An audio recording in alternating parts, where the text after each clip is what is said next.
우리가 4월 1일부터 우리가 신명기 말씀을 매일 성경으로 묵상하고 있습니다.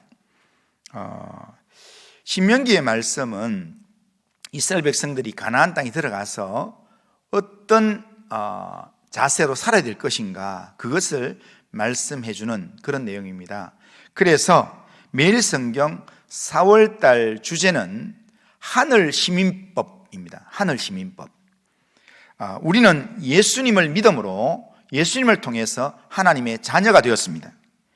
하늘 시민권을 가진 사람이 되었습니다. 그렇다면 하늘 시민권을 가진 자로서 우리는 하나님의 자녀답게, 하나님의 백성답게 우리가 이 땅 나그네에서 살아야 된다는 겁니다. 하나님의 백성답게 우리가 배려하고 양보하는 삶 살아야 된다는 겁니다. 자, 한번 따라해 보겠습니다. 하나님의 자녀는 배려하고 양보하는 삶을 살아야 합니다.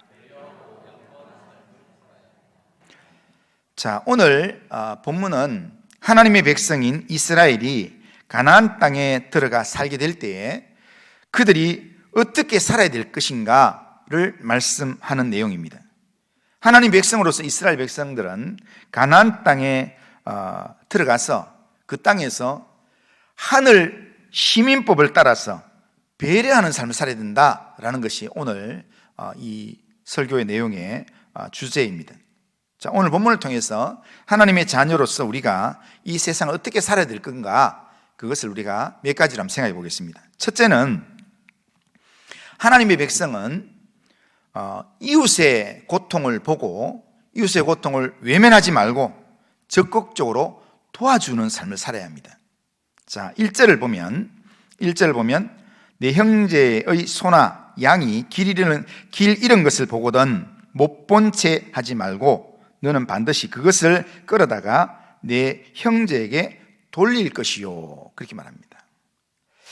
자, 여기에 그 당시에 소나 양은 뭐냐면 오늘날로 말하면 재산이고 돈입니다. 돈.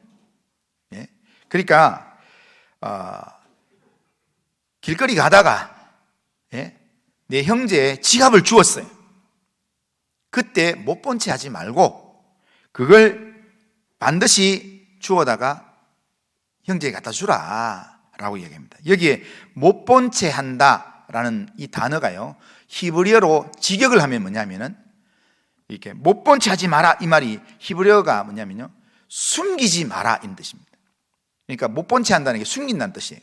그러니까 실제로 우리 길거리 가다가 이렇게 돈 5만 원짜리가 딱 있으면 혹시 다른 사람 볼까 봐 발로 딱 밟아가지고 사람 지나가는 거 안 지나 보고, 예? 이게 돈을 숨기는 거죠. 이게 욕심이 나니까. 예? 그러니까 그게 인간의 이 욕심에 의한 본성입니다.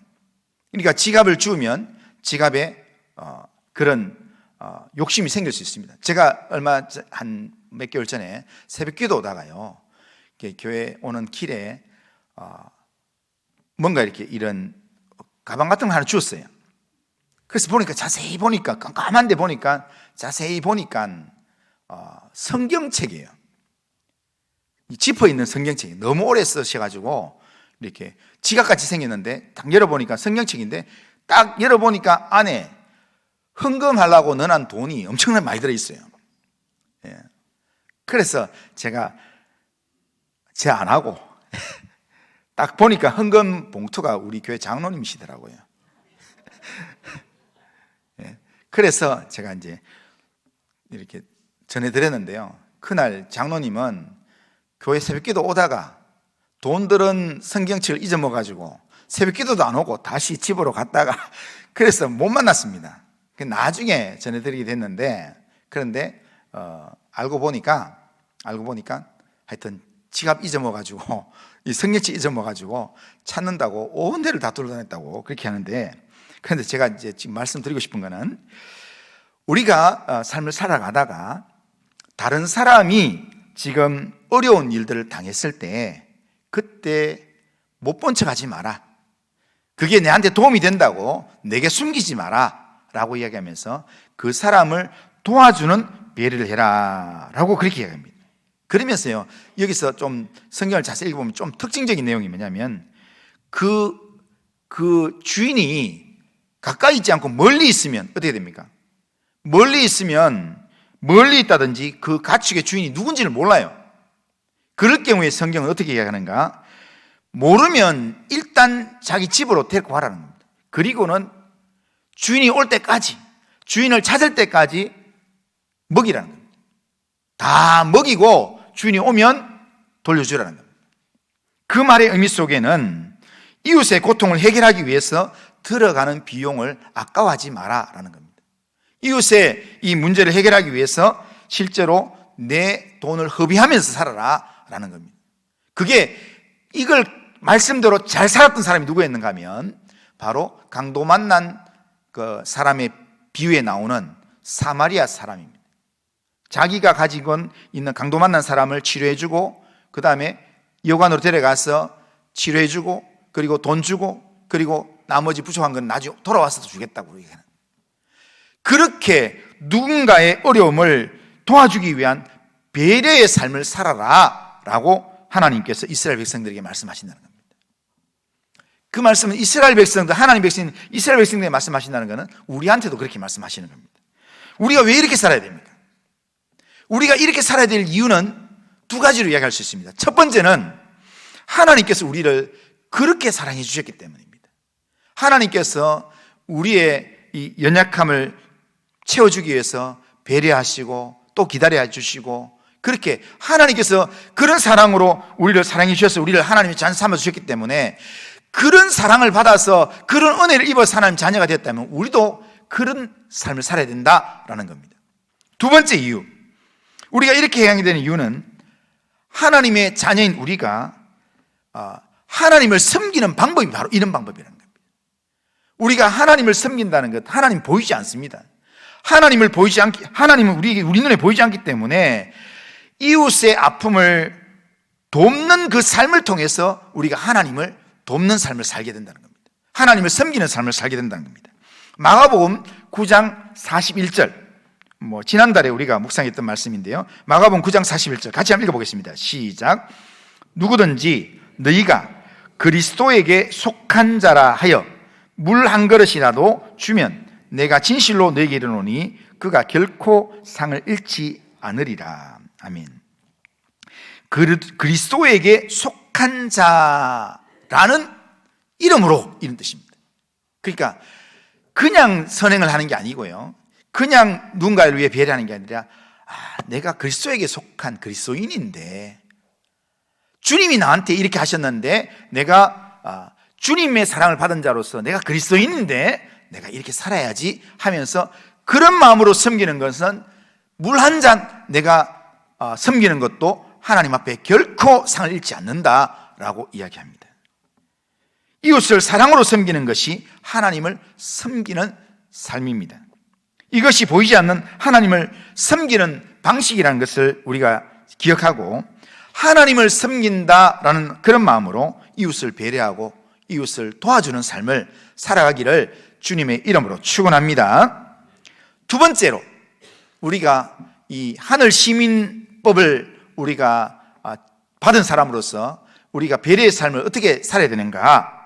두 번째는 자연 생태계 질서를 보면서도 자연에 대해서도 배려하는 삶을 살아야 된다는 겁니다. 예로 모세는 지금 단적인 예 하나를 들면서 길 가다가 어미새하고 새끼새나 새가 낳은 알을 품고 있는 그런 새들을 함께 잡았습니다.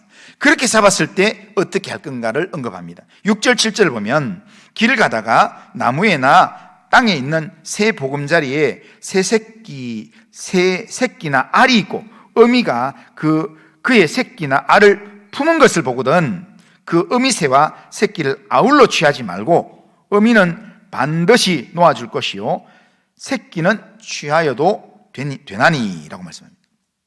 그러니까 새는 하나님께서 우리가 먹을 수 있는 양식으로 허락을 해 주셨습니다. 그러니까 먹을 수 있습니다. 새도 먹을 수 있고 새 알도 먹을 수 있습니다. 그런데 어미새와 새끼새가 함께 있든지 어미새와 그 알이 같이 있을 때는 둘 다를 다 잡지 말고 새끼나 알은 취하여 먹되 어미는 놓아주라라고 이야기합니다. 그렇게 하는 이유는 새의 이 종을 사라지게 할 우려가 있기 때문에 새의 종을 보존하기 위한 그런 의미로 이야기하기도 하고, 또한 하나님의 질서 속에서 둘 다를 잡아먹는 것은, 둘 다를 먹는 것은 그것은 너무 잔인하다는 겁니다. 그래서 성경에는 이 내용 말고도 다른 데도 보면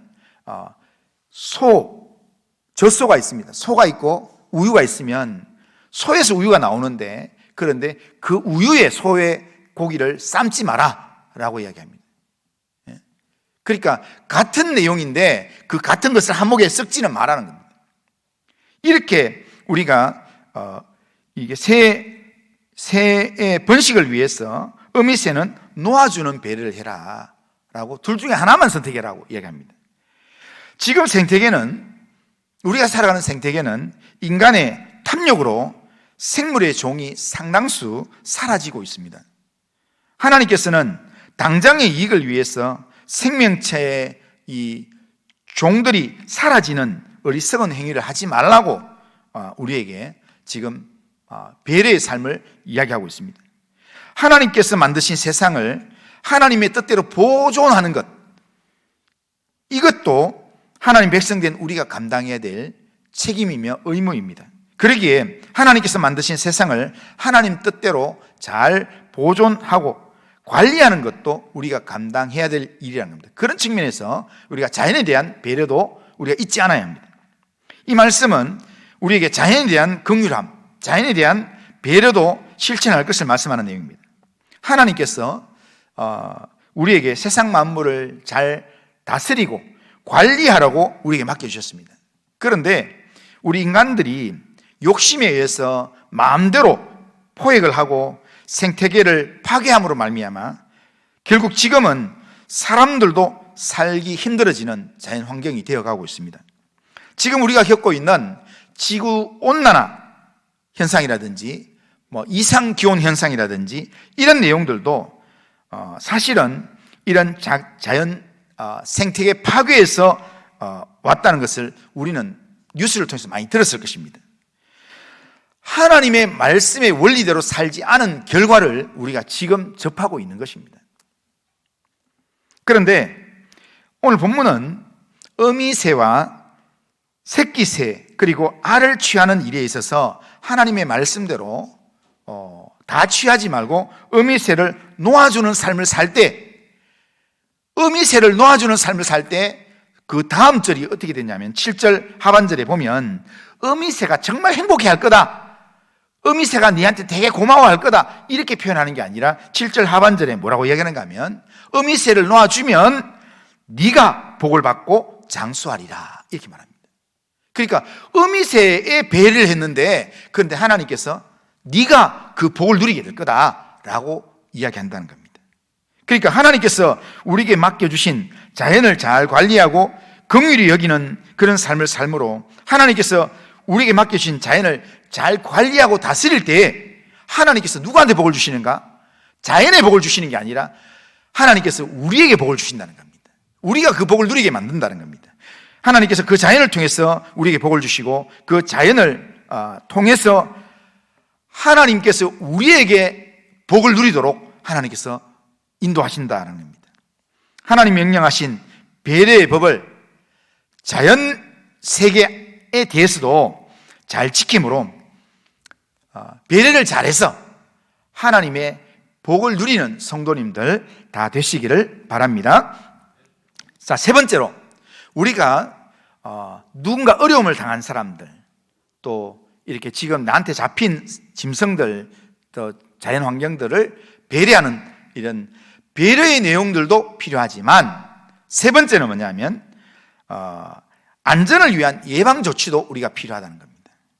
하나님 백성은 새 집을 지을 때 안전을 위한 예방 조치를 잘 감당하는 삶을 살아야 된다라는 것을 얘기합니다. 8절을 보면 네가 새 집을 지을 때에 지붕에 난간을 만들어 사람이 떨어지지 않게 하라. 그 피가 내 집에 돌아갈까 하노라. 그렇게 말합니다. 집을 지으면서 안전을 위한 아무런 조치를 하지 않는 것은 그것은 죄입니다. 우리가 해야 할 안전 조치를 하지 않아서 그것 때문에 사고가 났다면 하나님께서는 오늘 성경에서 어떻게 이야기하는가 하면 그 피의 책임을 그에게 묻겠다, 우리에게 묻겠다 이렇게 말합니다. 집을 지을 때 지붕에 난간을 설치하는 것은 지붕 위에서 행하는 사람이 발을 헛디뎌서 생명을 잃게 되는 일들을 방지하기 위한 것입니다. 지붕 난간을 설치하는 비용을 아끼기 위해서, 그 비용 아끼기 위해서 지붕 안 올라가면 되지 하면서 난간을 설치 안 하면 그 비용 아끼려다가 누군가의 생명을 잃게 할 수도 있다는 겁니다. 그러기에 새 집을 지을 때는 누군가의 안전을 위한 배려로 그렇게 안전장치를 꼭 설치하라 그렇게 얘기합니다. 오늘날에도 건축 현장에는 이런저런 안전사고들이 굉장히 많이 일어나고 있습니다. 돈 아끼려고 필요한 안전 그런 조치를 하지 않은 경우도 있고, 요즘은 그것도 더 나가지고 돈 아끼려고 안전장치는 이렇게 보이기 정도로 하고, 그러고 들어갈 철근도 빼버리고, 이렇게 골조도 막 바꿔버리고, 그래가지고 시컨 다 지어놨는데 갑자기 이렇게 기둥이 무너져 버리고, 그런 일들이 우리 방송을 통해서 보고 있지 않습니까? 왜 그렇게 합니까? 자기 돈 아끼려고, 자기를 위한 배려를 위해서 다른 사람은 손해봐도 괜찮다, 다른 사람은 죽어도 괜찮다, 이런 의식을 가지고 있는데 이거는 하나님 나라의 원리하고는 정반대의 모습입니다. 하나님의 방법은 새 집을 지을 때 안전을 위한 배려까지도 해야 된다라는 겁니다. 일어나는 안전사고의 상당수가 사업자가 돈을 아끼기 위해서 안전을 위한 보호장치를 충분히 하지 않았기 때문에 생겨나는 이야기입니다. 사람을 직접 죽이는 것만 살인이 아닙니다. 사전에 우리가 감당해야 될 안전조치를 하지 않아서 발생하게 되는 안전사고, 그것도 어떻게 보면 살인을 방조하는 내용이기 때문에 죄가 된다는 겁니다. 그래서 오늘 이 시대에 안전장치를 하지 않은 사업주에 대해서 지금 이 법이 그 사람을 이렇게 죄를 묻고 있지 않습니까? 지금 공사는 엉뚱한 사람이었는데, 그런데 결국 이렇게 사업주가 결국 구속이 되는 그런 일들도 있지 않습니까? 그러니까 공사한 사람도 문제가 되지만, 그러나 그 공사에 그렇게 책임을 지는 사업주가 난간을 만들고 안전장치를 해야 되는데 하지 않은 것에 대한 책임을 묻는 겁니다. 이게 성경적인 방법입니다. 그런 안전조치를 하지 않아서 생긴 사고사에 대해서 하나님께서 책임을 물으시겠다라고 하는 말씀을 우리가 귀담아 들어야 합니다. 우리는 우리의 삶에서, 우리가 살아가는 삶에서 나와 관계에서 나 때문에 누군가가 안전사고가 발생하지 않도록 우리는 우리의 삶에서 누군가를 배려하는 차원에서 우리는 점검을 하고, 누군가를 배려하는 차원에서 우리는 조치를 해야만 한다라는 겁니다. 왜냐하면 이게 하나님께서 우리에게 명령하신 내용이고 율법의 정신이기 때문입니다. 내가 하는 일에서 다른 누군가가 피해를 당하지 않도록 철저하게 점검하면서 우리가 할 수 있는 안전 조치들을 잘 감당할 수 있어야 합니다. 꼭 내가 누군가 어려움 당한 사람들 도와주는, 배려하는 것, 내가 누구를 도와주는 것, 배려했다는 것, 그걸로 만족하는 게 아니라 그것도 해야 되지만, 그러나 내가 만일의 사태에 일어날 그 예방 조치도 우리가 충분히 감당할 수 있어야 된다는 겁니다. 그게 하나님께서 오늘 우리에게 다른 사람의 생명을 위한 배려를 하라고 우리에게 명령하는 이 배려의 법으로 하시는 말씀입니다. 마지막으로 정리를 하면서, 하나님 백성은 이 모든 일에서 배려의 삶을 살아야 되지만, 그러나 배려의 삶을 사는 중에 반드시 기억해야 될 게 있습니다. 하나님의 백성이라는 정체성을 유지하면서 그 일을 해야 된다는 겁니다. 하나님께서는 우리가 세상에서 하나님의 백성다운 삶을 살기를 원하십니다. 그래서 그것을 위해서 하나님께서는 우리가 구별된 삶을 살라고 그렇게 말씀합니다. 목회자가 이 배려의 삶을 살고 주님을 닮은 사랑에 실천하는 삶을 사는데, 그 삶을 살기 위해서 예배를 포기합니다. 그 삶을 위해서 내가 내 신앙적인, 내가 목사라는 그 삶도 포기합니다. 그러면 그게 하나님께 영광이 되겠습니까? 그건 영광이 되지 않습니다. 우리가 하나님의 백성이라는, 하나님의 백성다움은 우리가 유지하면서, 그러면서 내가 하나님 백성이라는 그 이름으로, 그리스도인이라는 이름으로 배려의 삶을 살아야 된다는 겁니다. 자, 그것을 위해서 하나님께서 우리에게 하나님의 백성이라는 구별된 삶을 살아야 된다라는 그 말씀을 우리가 기억하도록 만들기 위해서 하나님께서 말씀하시는, 명령하시는 내용이 있습니다. 첫 번째가 뭐냐면 5절에 보면 여자는 남자의 의복을 입지 말 것이요 남자는 여자의 의복을 입지 말 것이라. 이같이 하는 자는 내 하나님 여호와께 가증한 자이니라. 그렇게 말씀합니다.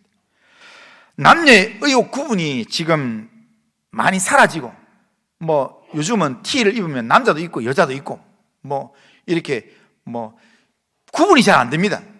사이즈만 맞으면 아무나 입는 이런 시대에 이 말씀은 조금 당황스럽게 얘기해 주실 수도 있습니다. 남녀 의복 구분이 지금 제대로 잘 안 되는 이런 상황에서 남자 옷 좀 입으면 어떻노? 여자 옷 좀 입으면 어떻노? 이렇게 생각할지 모르겠지만, 그러나 그 당시는 좀 다릅니다. 그런데 남녀의 의복을 바꿔 입지 말라, 이 말의 의미가 뭐냐면, 남녀가 하나님의 창조 원리를 따라서 살아야 된다라는 의미가 거기에 담겨져 있습니다. 남녀의 의복을 바꿔 입는 것은 그 당시에 가나안 풍습으로 보면 다산을 위한, 자녀를 많이 낳기 위한 우상 숭배 의식 속에서 그걸 입으면, 그런 게 있잖아요. 이렇게 어떤 사람이 이렇게 무당한테 갔더니 어떤 여자의 속옷을 입고 있으면 나중에 아들 낳는다, 이래가지고, 그렇게 쓰고, 어떻게 남의 집 몰래 담 위에 걸려져 있는 여자 속옷 하나 해가지고 몰래 착용해가지고, 이따가 하필 그날이 신체 검사하는 날이라 가지고 발각되고, 그런 일들이 있잖아요. 우스갯소리에 나오는 그런, 그처럼 가나안 풍속 속에 그런 게 있었습니다. 그러니까 다산을 위해서 의복을 바꿔 입으면 자녀를 많이 낳고 복을 받는다, 이런 것 때문에 그렇게 한다는 것입니다. 그 다음에 이렇게 의복을 바꿔 입는 것은 뭐냐면 동성연애에 대한 추구하는 그런, 내가 좀 남자처럼 보이고 싶다, 아니면 나는 여자처럼 보이고 싶다. 여기에 이렇게 의복이라는 단어가 꼭 옷만을 이야기하는 게 아니라, 여기 단어가 히브리 단어가요, 의복이라는 단어가 장신구도 의미합니다. 그러니까 지금 요즘은 귀걸이가 여자분들도 하고 남자분들도 하고 이렇게 귀 뚫는 게 신경통이 좋아서 이렇게 귀를 뚫고 하지만, 그렇지만 실제 이렇게 여성적으로 지금 이렇게 장식품을 달고 있는 것, 그게 보기 좋아서 남자인데도 이렇게 치마를 입고 화장을 하고 머리 이렇게 하고 해서 이렇게 장신구를 달고 하는 그런 삶을 추구하게 되면요, 내 성목 속에 이렇게 그걸 부러워하는 마음이 생기면 그걸 자꾸 추구하면 생각이 지배를 당하면서요, 그러면서 내 뇌가 착각을 하기 시작합니다. 그러면서 내가 남자가 아닌가? 내가 여자가 아닌가? 이렇게 생각을 하게 된다는 겁니다. 그런데요, 유튜브에 가끔씩 올라오는 사람들 보면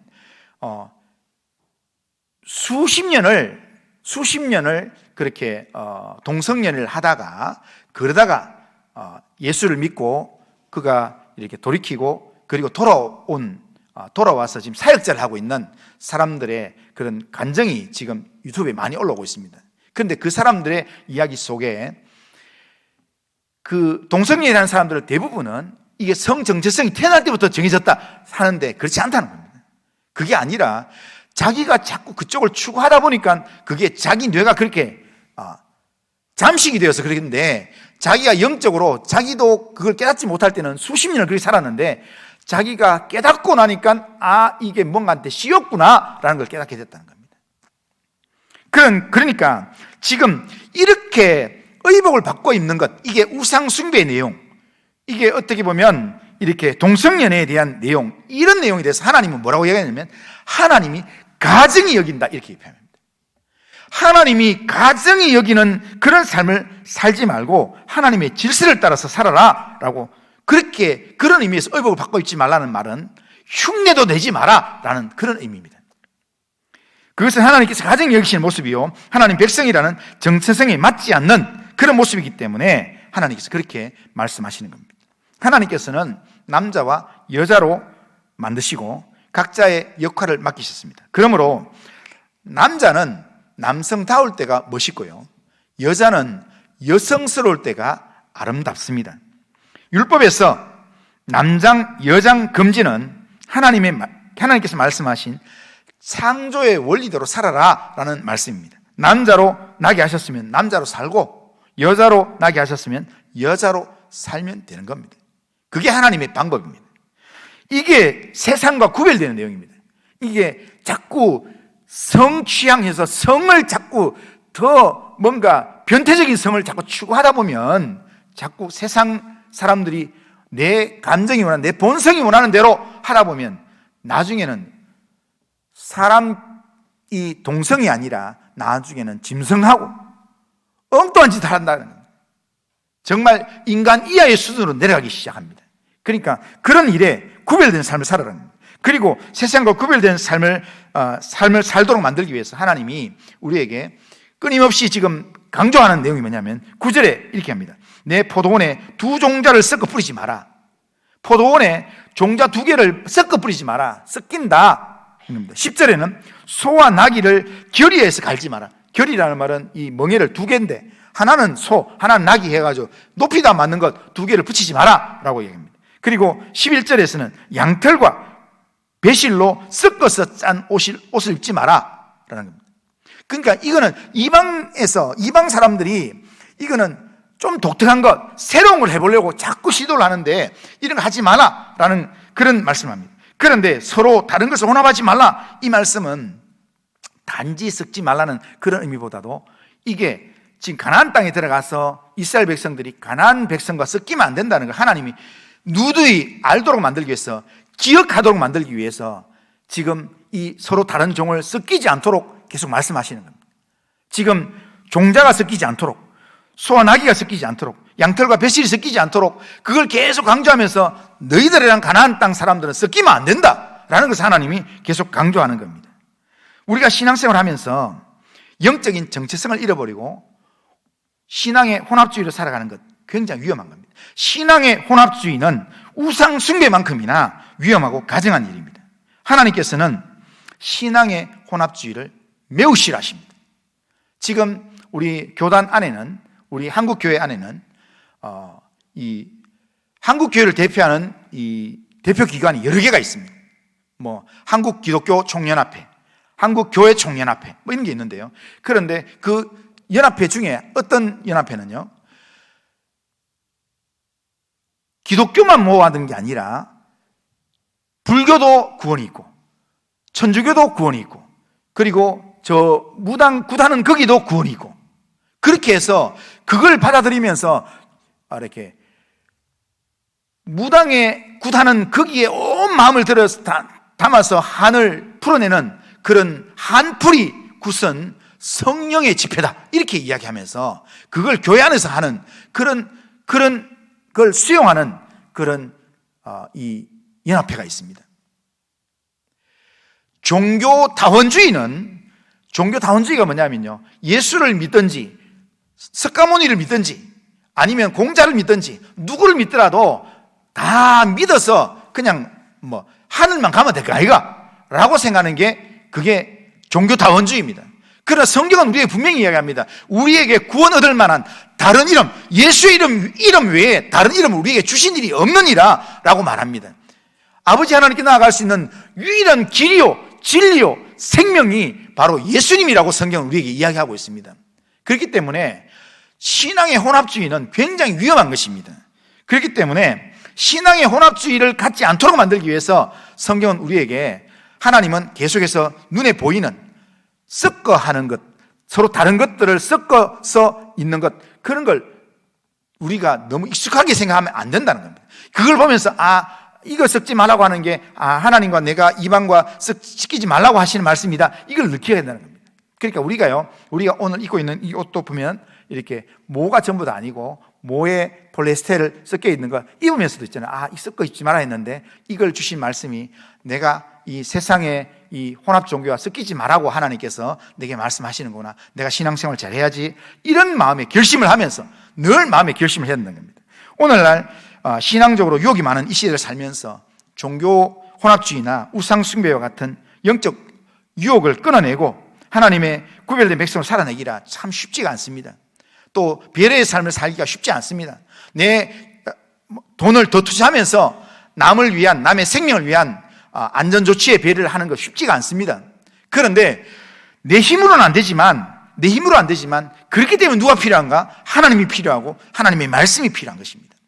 하나님의 말씀이 내게 가까이 있으면 나는 그런 유혹들을 넉넉하게 이겨낼 수 있습니다. 제가 학교 다닐 때요, 영어신문사 기자를 했습니다. 영어신문사 기자를 하면서 돈도 받고 이렇게 지냈는데, 거기서 지내다 보니까 또 여러 어려움도 있고 이래서 결국에는 제가 영어신문사를 나와야 되겠다 하고 사표를 냈는데 못 나가게 하는 겁니다. 그래서 어느 날 네가 정 나가려고 하거든, 어느 날 어디에 와라 하면서 토요일 날 어디에 오라고 하는 겁니다.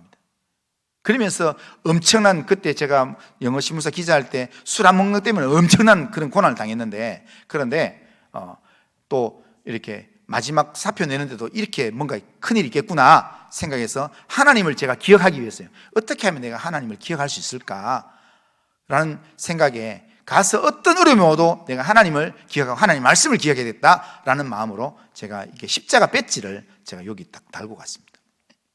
이걸 보면서 내가 십자가 배지를 보면서 내가 하나님 말씀대로 내가 끝까지 순종하겠습니다. 내가 힘들더라도 순종하겠습니다.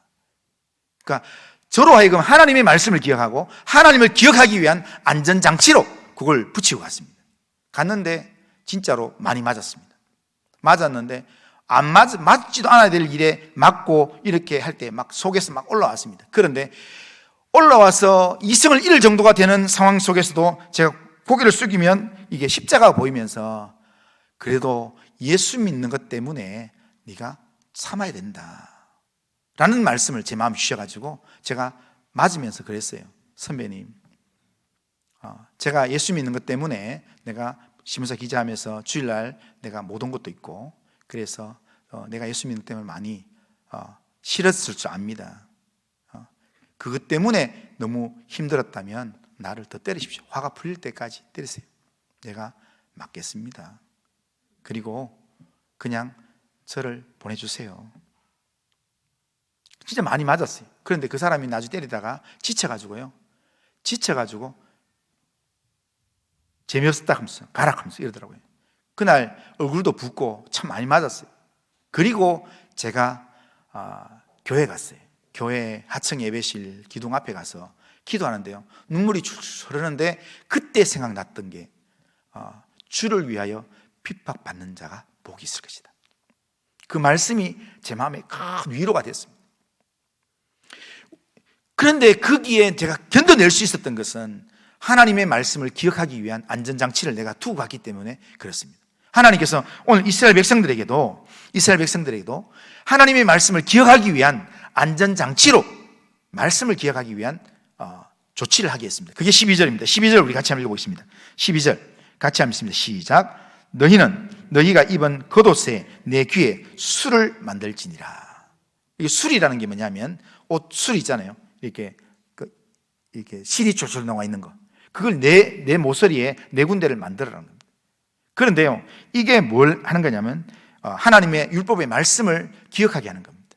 이 술은 이렇게 8가닥씩 5번 매듭을 짓습니다. 그러니까 8가닥이 5이면 8 플러스 5 하면은 13이잖아요. 그런데 이 술이라는 단어가 치치트라는 이 단어가 히브리어는 단어 하나에 숫자가 다 들어있습니다. 그러니까 치치트라는 히브리어 단어를 숫자로 하면은 600입니다. 그러니까 문자적으로 치치트라는 단어가 600이고, 그리고 그 술을 구성하는 그 숫자가 13입니다. 그러니까 합하면은 613입니다. 그러니까 613이라는 그런 수를 네 군데 달아가지고 그러면서 그걸 달고 다니게 하는 이유가 뭐냐면 하나님의 율법의 말씀을 내가 읽고 있습니다. 율법의 말씀을 내가 보고 있습니다. 라는 그런 의미로 다니겠다는 겁니다. 그러니까 하나님의 말씀을 기억해서 하나님의 말씀대로 배려하는 삶을 살아라.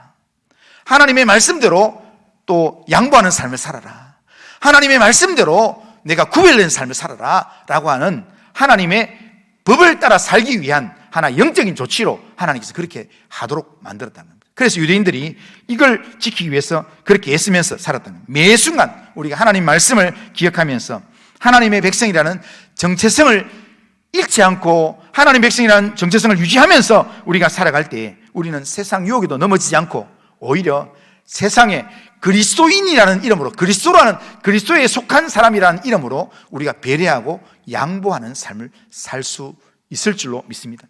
그런 삶을 하나님 말씀 의지하면서 살아가는 우리 모든 성도님들 다 되시기를 주님의 이름으로 축원합니다. 한번 따라하겠습니다. 하나님의 자녀는 분명한 정체성 안에서 배려하고 양보하는 삶을 살아야 합니다. 예, 하나님의 자녀라는 분명한 정체성 안에서 배려하고 양보하는 삶을 살아가기를 주님의 이름으로 축복합니다. 자, 우리 다 같이 일어나셔서 찬송가 420장 1절 3절 4절입니다. 1절 3절 4절.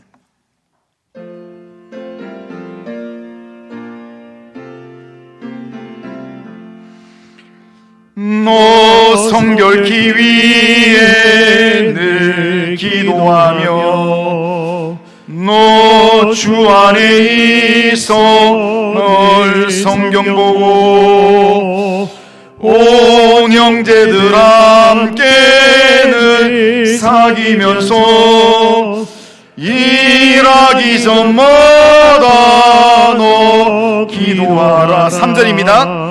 너 성결케 위해 주 따라가고 일 다급하여도 당황치 말고 참 즐거울 때나 또 슬플 때나 너 주님만 믿고 늘 따라가라. 4절. 너 성결케 위해 늘 기도하며 내 소원을 주께 다 맡기어라. 너 성령을 받아 주 섬겨 살면 저 천국에 가서 또 잘 섬기리. 자, 우리 결심문 우리 같이 한번 읽겠습니다. 결심문 같이 한번 읽습니다. 자, 시작. 전능하신 하나님, 하늘의 시민권을 가진 자로서 하나님의 자녀답게 이웃의 고통을 외면하지 않고 적극 도와주는 삶을 살아가겠습니다. 나 때문에 다른 누군가가 어려움을 당하지 않도록 다른 사람의 생명 안전을 위한 예방 조치를 잘 감당하는 삶을 살아가겠습니다. 배려의 삶을 사는 중에도 하나님의 자녀라는 정체성을 잃지 않는 분명한 믿음의 삶을 살아가게 하옵소서. 아멘. 이런 결심과 기도 제목으로 하나님 앞에 살아가길 바랍니다. 제가 한번 기도하겠습니다. 거룩하신 하나님 아버지, 오늘도 예배를 통해서 말씀을 듣게 하신 하나님 감사를 드립니다. 예수를 믿어서 하나님의 자녀가 되고 하늘의 시민권을 가진 자로서 보냄을 받은 세상에서 하나님의 자녀답게 어려움을 당한 이웃들을 외면하지 않고 적극 돕는 배려의 삶을 살 수 있도록 인도하여 주시옵소서. 하나님께서 우리를 그렇게 사랑해 주셨던 그 모습으로 우리도 누군가를 사랑하며 돕고 섬기는 삶을 살 수 있도록 인도하여 주시옵소서. 사람을 위한 배려뿐 아니라 자연 만물을 하나님의 말씀으로 잘 보존하고 관리하는 배려도 하게 하시고, 삶에서 나 때문에 누군가가 피해를 당하지 않도록 안전을 위한 배려도 잊지 않도록 주님 인도하여 주시옵소서. 그러나 이 모든 일에서 우리가 하나님의 백성이라는 정체성을 하나님 잃지 않는 하나님 백성다운 삶을 유지할 수 있는 그런 믿음의 삶을 하나님 살 수 있도록 하나님 늘 하나님의 말씀을 붙들고 하나님의 말씀을 하나님 아버지 우리 삶의 기준으로 삼고 살아갈 수 있도록 인도하여 주시옵소서. 예수님의 이름으로 기도드리옵나이다. 아멘. 우리 주 예수 그리스도의 은혜와 하나님 아버지의 사랑과 성령의 교통하심이 하늘 시민권을 가진 자로서 하나님의 자녀답게 이웃의 고통을 외면하지 않고 적극 도와주면서 나 때문에 다른 누군가가 어려움을 당하지 않도록 다른 사람의 안전을 위한 예방 조치도 감당하는 그런 배려의 삶을 하나님 잘 살아가기를 원하는 이 자리에 있는 모든 하나님의 백성들 신명위회와 가정과 행하는 모든 일들과 기도하는 제목들 위해 우리 교회 위에 이 나라와 민족과 열방 위에 이제로부터 영원토록 함께 있을지어다. 아멘.